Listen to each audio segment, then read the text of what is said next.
Osote Govano Anambra State Dr. Onyekachukwu Ibezim akpọgo oku ka ejikọ aka ọnụ buo agha megide aka ọrụ ndị omekome. Dr. Ibezim kwuru nke a na mmemme akwamozu gara na Nibo Council Ọka South. Emmanuel Chigbata ga-akọrọ gị akụkọ a.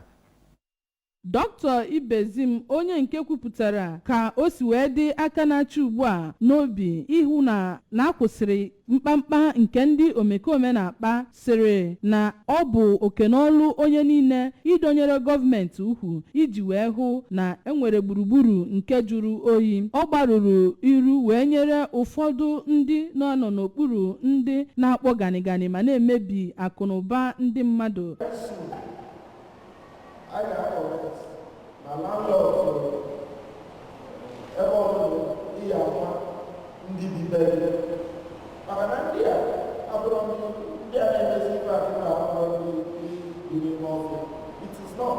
Oh, so no matter what I yaka, ndi men, when I'm Mmadu, Mmadu, 3, 4, 5 months. I'm not Baba.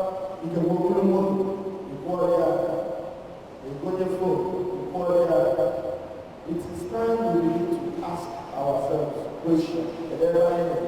Ya bụ Dr. Ibezim sịrị na tigbo zogbuo abụghị nke dị mma katama ka akpa. Dr. Ibezim gara n'iru ma kpọọ ndị mmadụ oku ka ha nyere ọchịchị ọhụụ a aka iji wee lụọ ọgụ wee nyere nchekwa ma yọọ ndị nne na nna ka ha mara ihe ụmụ ha na-eme. Ọ gara n'iru bụ ya bụ osote aka na-achị steeti a ma yọọ ndị nwegasịrị ụlọ ka ha mara ụdị ndị ha na-etinye n'ụlọ ha, mara otu ha si ebi ndụ ma mara ihe gbasara ha tutu ha wee nye ha ụlọ iji wee kwụsị ihe ojumanya nke a na-ahụ n'oge ugbu a.